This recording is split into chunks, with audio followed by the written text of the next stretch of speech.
Hi there, my name is Bianca Lopez, and this is Be in the Know, brought to you by OWI and Tail. And I have Phil Windley here after our Twitter starting conversation. I couldn't help but to continue it. Tweet storm. I know, we had a bit of a tweet storm. Yes, Together we created a tweet storm. Yeah. So I've had a bunch of people ask me to start at the basics with you and talk about, you're the chairman of the Sovrin Foundation. Yes. Let's talk about some of the basic terminology around self-sovereignty and your definition of it, or the foundation definition of it. So credentials. Let's talk about credentials and why you don't call them verified claims. Well, why they're not called verified claims is a political thing. So let's not go there. Yeah. But let's go about what is your sort of definition, or how you look at credentials, because a lot of people talk about that. So the easiest way to think of a credential is it is a collection of attributes that somebody attests or asserts are true. Right? Okay. So for example, your driver's license is a credential because it's a collection of attributes: your name, your eye color, your height, and importantly, the fact that I pass my test? That you passed your test and you can drive, right? Okay. And it is packaged together in a way that is easy to tell that it's been tampered with or not, right? It's tamper evident. Yep. And it has a sophisticated biometric device that we call a picture. And so I can look at your driver's license, I can look at you and say, yeah, it looks like the same person, and yep, sure enough. Most times it doesn't, though, because like my verified credentials have some mug shots of not my prettiest days. Yeah, but that's the point, is it's a credential. I can tell it belongs to you, I can tell it hasn't been tampered with, and it has attributes that somebody I trust has asserted, namely the driver's license division. The DMV, right? yeah. And so I can take this thing, you can use it to prove to me that you're over 18, you can prove that you live in a certain place, and I can use this no matter who I am. Right? I don't have to do any API integration, I don't have to do any kind of business relationship, I don't have to have any legal agreements. I can just say, you want to show me your driver's license to prove you're over 18? I can take it, and as long as I believe I don't know where your driver's license is from, the Iowa DMV, make it up. As long as I believe that. Oh, true. hi. I'm not going to interrupt. This is what he's doing. He interrupts interviews. This is Bertie. I'm not going to interrupt. I'm just. Do you know what I'm talking about? Self-sovereign identity? I'm self-sovereign identity. Yeah, It's and his foundation. Last year's thing, Bianca. Last year's thing. What is the newest thing, Dave? Skateboards and hula hoops. Hula hoops. We're only interested in AI on the blockchain. On the blockchain. This is what happens when you shoot interviews live. You get Bertie giving him a hug. Come closer, because now that Dave moved us on top of everything else. So anyway. So is an idea of a credential, so how do you do you need an attestation sort of? How do I know that the trusted entity is the DMV? So when you think of an infrastructure, how do you look at, anything could be a credential. I could say to you, you're my favorite person, that's your credential. Sure.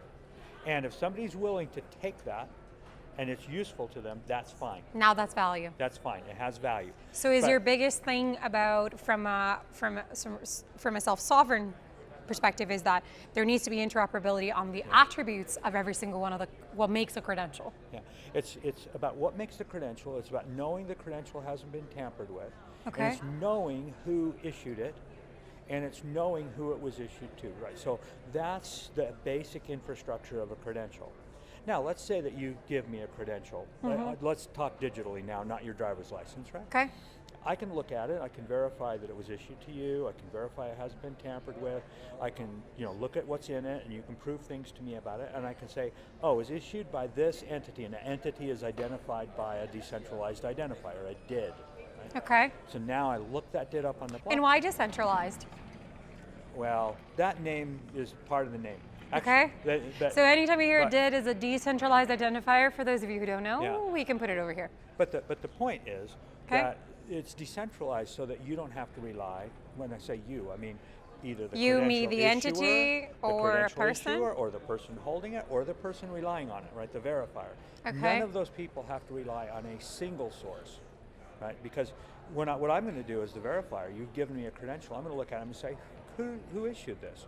I'm going to look up their identifier, and I'm going to find out some information about them. Now, that may be, in and of itself, enough for me to trust it. It may be that I need to do further work. Let's say you give me a college transcript. Okay. Right? So I'm going to look up the identifier, and I'm going to say, well, is this really Boston University, or is it not? Yeah. So there's a number of ways I could know that. I could ask Boston University to prove to me that that's their identifier, right? They could give me other credentials from other. But if only my right to issue an identifier was based on a storage or in a library, that it was only that kind of identifier was already proved, then couldn't I close that loop in a different way? You could. So once I know that this decentralized identifier really belongs to Boston University, and I believe that, I'll just cache it away. I won't check it every time. Next time I get one from Boston University, I'll just say, oh, yeah, that's the same entity I knew last time as Boston University. So that's the purpose of an identifier, right, is to give me that assurance. But I don't have to do the check every single time. So let me just extrapolate a thought that is in my brain. When I think about IoT and I think about things like machines making decisions, and machines have an identity too. Sure.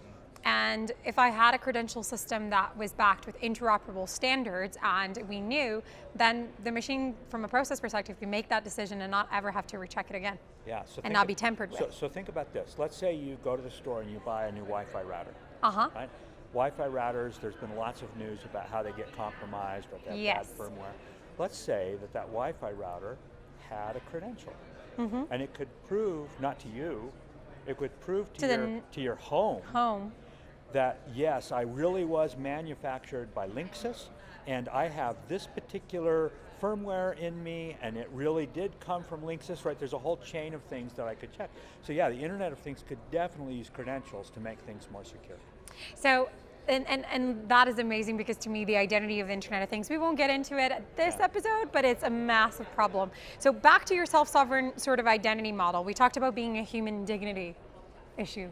And giving people their data back. What are some of the work that the foundation is doing to get us there? And what is some of the principles that you're trying to apply? Because you and I had a sort of an off-site chat that really interests me. I see identity as sort of, it'll only become powerful when it's an internet sort of infrastructure. And that doesn't mean just blockchain. It means just actually interoperable. It means that it's open, interoperable, it's open, and people less points of failure. People and companies can use it for whatever is interesting.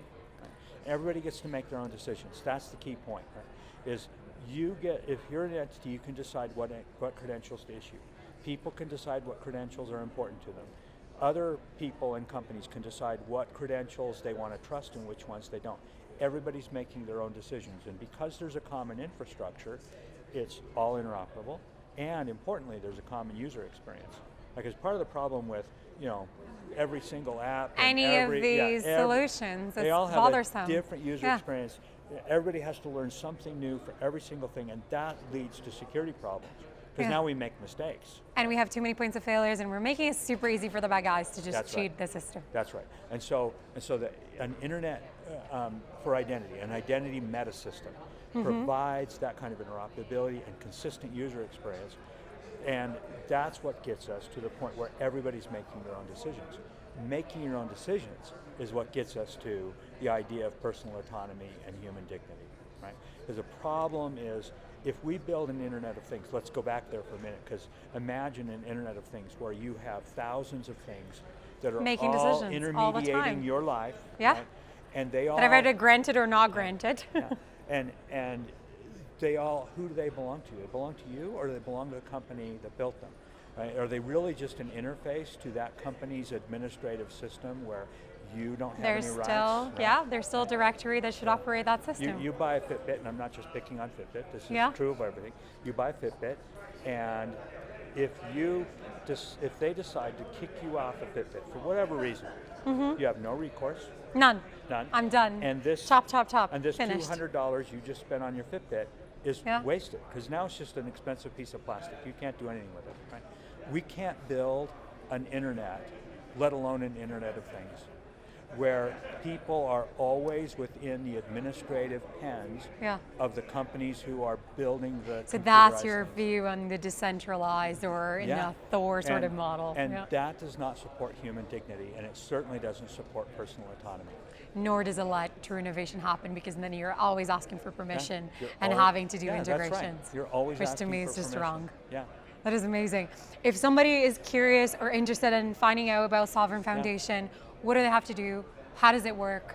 They get involved. Tell me about it, because that was a question I asked you, so I want to sort of share this secret. Start by going to sovrin.org.